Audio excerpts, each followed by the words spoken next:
स्वागत है आपका इंडिया न्यूज में। नमस्कार, आपके साथ हूं मैं राजीव शर्मा। उठिए, आपसे ठीक आधे घंटे बाद प्रधानमंत्री नरेंद्र मोदी देश को संबोधित करने वाले हैं और इस संबोधन में चीन के खिलाफ किसी बड़े ऐलान को सामने रखा जा सकता है।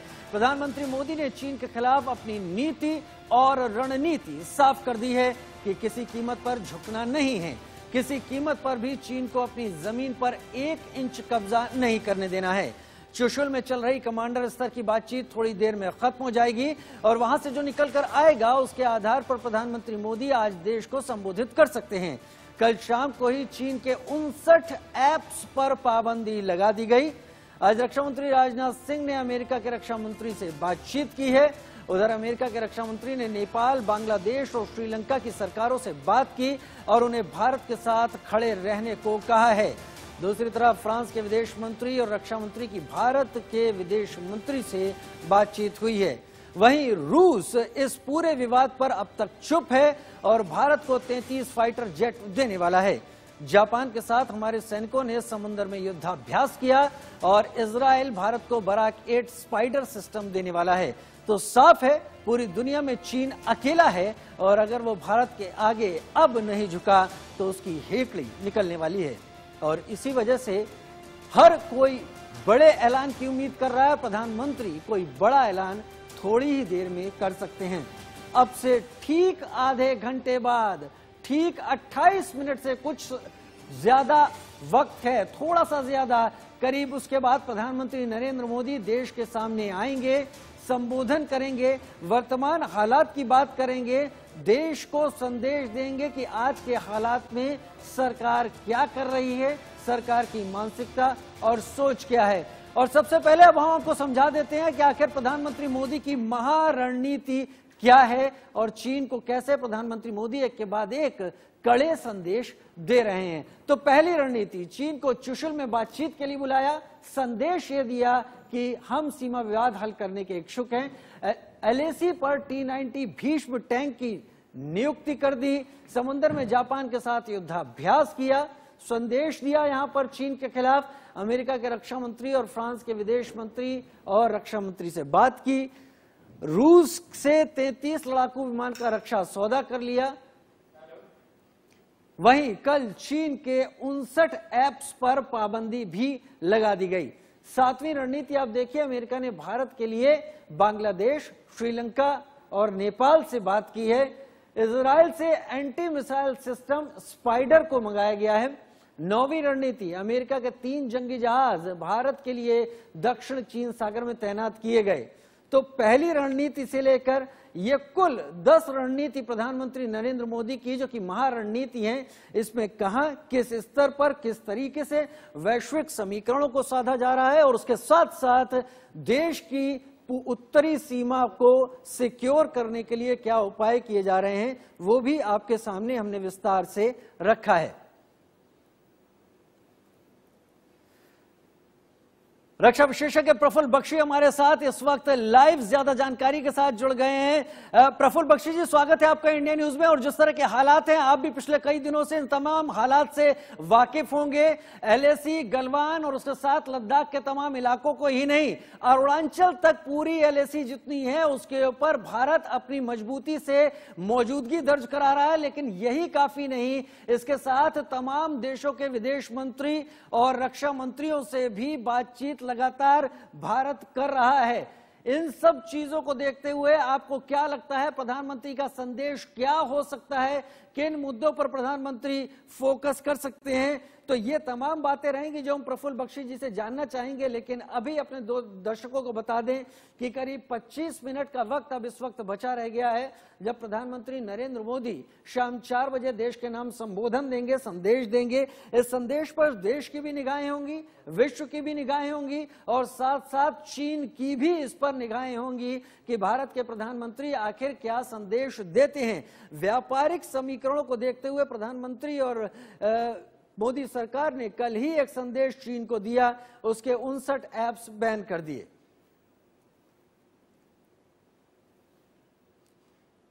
सतीश के सिंह जी वरिष्ठ पत्रकार हमारे साथ जुड़ गए हैं और प्रसून जी हमारे साथ जुड़ गए हैं जो फॉरेन पॉलिसी एक्सपर्ट है। सबसे पहले प्रसून शर्मा आपके पास आ जाता हूं। यहां पर मैं विदेशी मामलों के जानकार हैं आप, और भारत जिस तरीके से पिछले कुछ दिनों से गलवान से लेकर पूरे एलएसी पर यानी अरुणाचल तक अब कहते हैं कि मुस्तैद किया जा रहा है भारतीय सेना को, प्रधानमंत्री का संदेश क्या हो सकता है? क्या यह संदेश पूरे विश्व के लिए होगा या भारत के लिए होगा, या भारत के साथ साथ चीन के लिए भी एक कड़ा संदेश हो सकता है? प्रसून जी।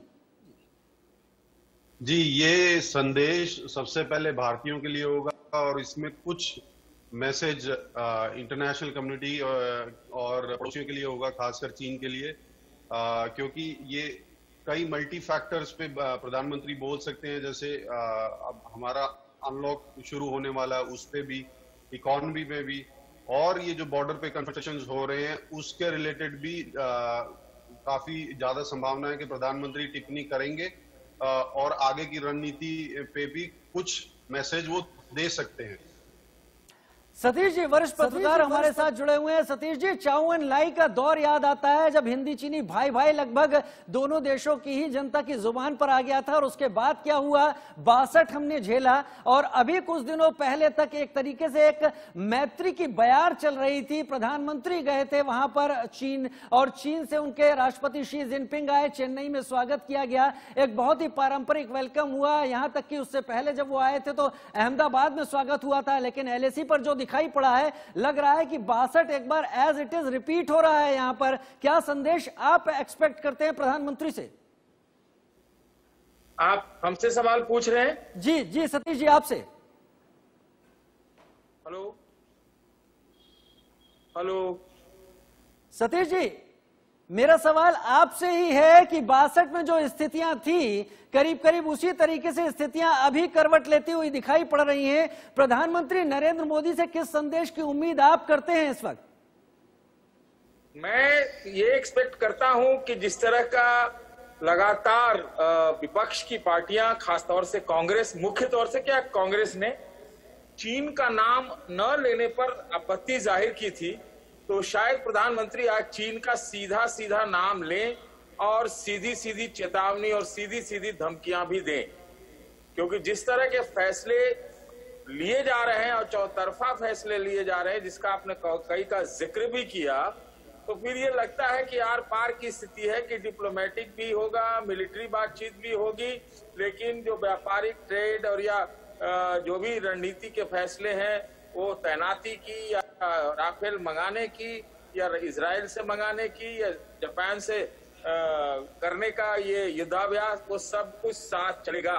मतलब आप जो कह रहे हैं कि 62, जी हाँ, 62 से मैं इसको, ये चूंकि खुले में हुआ है, ये खुले में दादागिरी हो रही है, तो ये कोई 62 का एक समझिए कि एक संशोधित रूप है वैसा ही।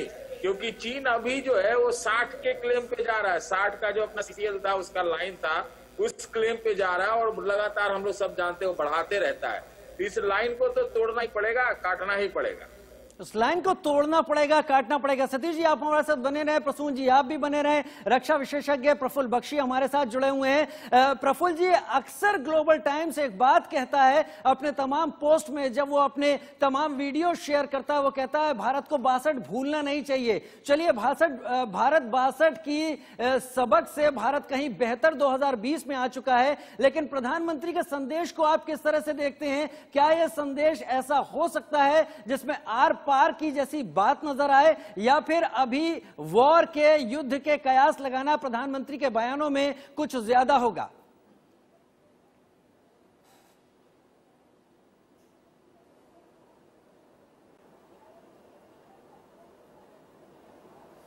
प्रफुल्ल बख्शी जी, संपर्क साधने की कोशिश करेंगे, लेकिन प्रसून जी हमारे साथ जुड़े हुए हैं इस वक्त। प्रसून जी, यही सवाल आपसे। ग्लोबल टाइम्स हमेशा यह कोशिश करता है कि वो अपने तमाम पोस्ट में जब भी शुरुआत करता है 62 की बात जरूर करता है। 62 से 2020 तक बहुत पानी बह चुका है, यहां तक कि पहाड़ी नदियों में भी। क्या इस वक्त प्रधानमंत्री से उम्मीद की जा सकती है कि वो आर पार जैसी बात करेंगे, या फिर अभी जो बादल छाए हुए हैं, एक युद्ध जैसे बादल लग रहे हैं, ये केवल एक दूसरे को अपनी ताकत दिखाने का ही जरिया मात्र है, ऐसा कुछ होने वाला नहीं है? मंत्री इन सब मुद्दों में, क्योंकि भारत के पास अभी बहुत बड़ी अपॉर्चुनिटीज है और कुछ करने के लिए भी, जैसे यूएस के साथ या जापान के साथ अभी हमने मैरीटाइम एक्सरसाइज करी है, ऑस्ट्रेलिया के साथ हम एग्रीमेंट कर चुके हैं। तो मुझे नहीं लगता कि सारा फोकस प्रधानमंत्री इस पे देंगे। ग्राउंड पे वर्क हो रहा है, जैसे डोकलाम में हुआ था, हम ग्राउंड पे फॉर्म थे पर हमारी डिप्लोमेसी क्वाइट थी या पोजीशनिंग क्वाइट थी, हम बहुत सुदृढ़ थे ग्राउंड पे। और मुझे लगता है अभी भी ऐसा ही रहेगा, क्योंकि भारत के पास और बड़े मौके हैं और चीन यही चाह रहा था कि भारत इसमें उलझ जाए और बाकी, जैसे हम पहले बात कर रहे थे कि जो हांगकांग से या जो चाइना से इंडस्ट्रीज बाहर आ रही हैं उनको इनवाइट करें और एक ग्लोबल प्लेटफॉर्म में जैसे भारत अब उभर रहा है, जैसे G7 में जो सितंबर में G7 होने वाला है उसमें भारत एक हिस्सेदार बन सकता है और जो G11 हो सकता है। तो हमारे पास अभी और बहुत बड़ी बड़ी अपॉर्चुनिटीज हैं। तो मुझे लगता है प्रधानमंत्री एक प्रोग्रेसिव स्टेटमेंट देंगे और कुछ हिस्सा इस पे ये बोल सकते हैं प्रधानमंत्री जो बॉर्डर पे चल रहा है। और मेरे ख्याल से पिछली बार मन की बात में भी प्रधानमंत्री ने साफ कर दिया था हमारा क्या स्टैंड है। जी, पिछली बार प्रधानमंत्री ने स्टैंड साफ कर दिया था। हमारे साथ हमारे संवाददाता आरिश बिलाल इस वक्त श्रीनगर से जुड़ गए। इससे पहले कि मैं मेहमानों के पास जाऊं, आरिश, श्रीनगर में अब से 2 दिन पहले खबर आई थी कि एलपीजी स्टॉक करने की बात कही गई है, जो स्कूल है उन्हें खाली करने की बात कही गई है। क्या कुछ इस वक्त आप देख पा रहे हैं श्रीनगर में, वहां पर जहां पर भारत न केवल पाकिस्तान से उलझ रहा था और उससे कुछ आगे जाके जब लद्दाख का अब रीजन पड़ता है तो अब चीन के साथ वहां पर तनाव चल रहा है। क्या है हालात इस वक्त श्रीनगर में?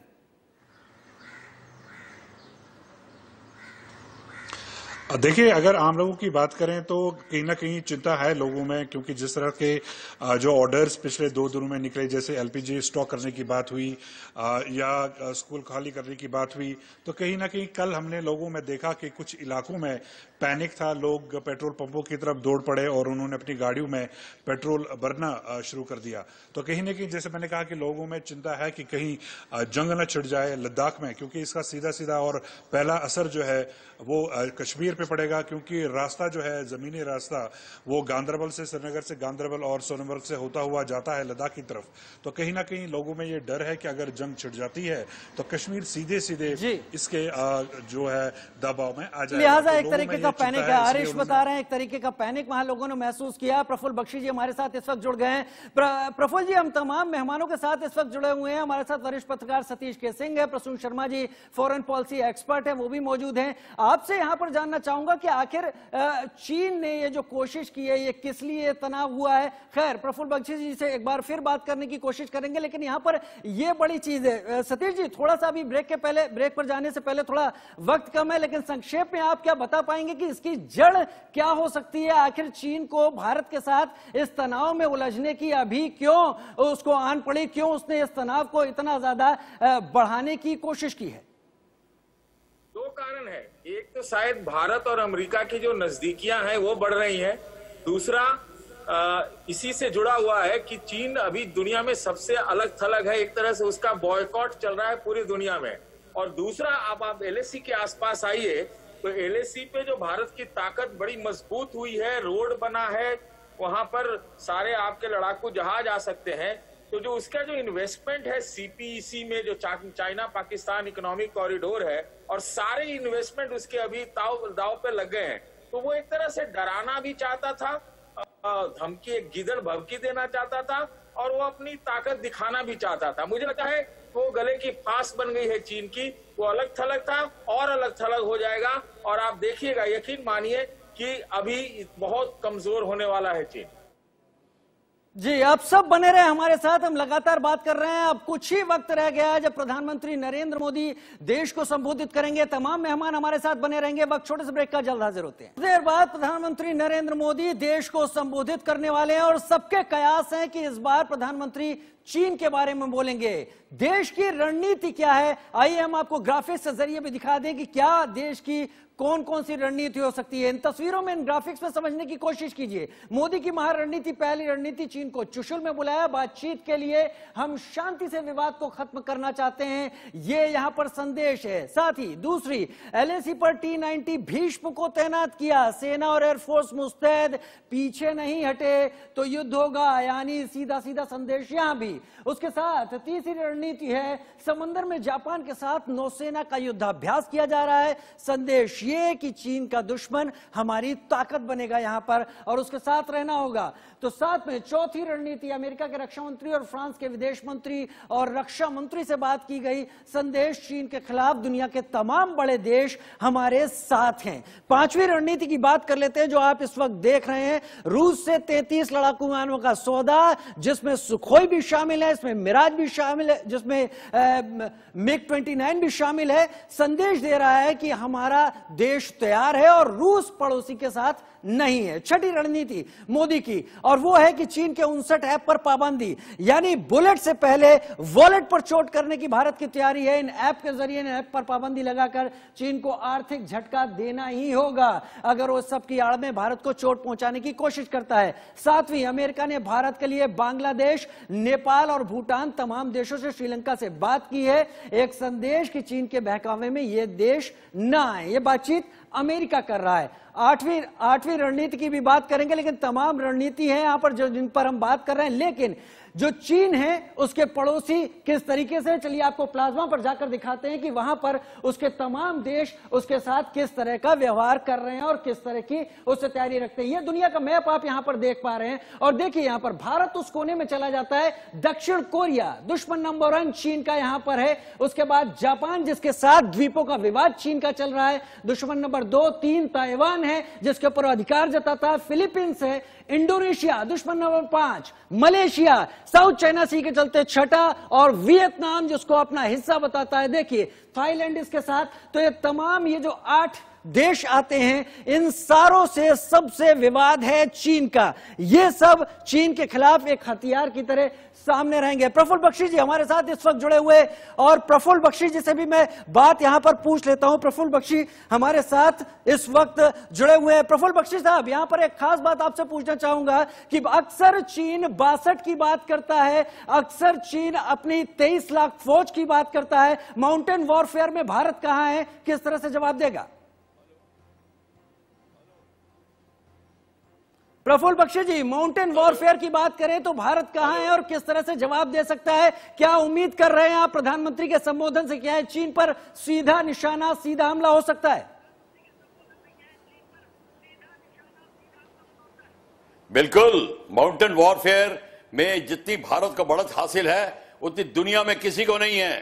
भारत दुनिया के सबसे बड़े माउंटेन यहां हैं और जिन जिन फौजों ने हमारे साथ माउंटेन वॉरफेयर में एक्सरसाइज करी है सबको पता है कि वो 30% में नहीं कर पाए हैं।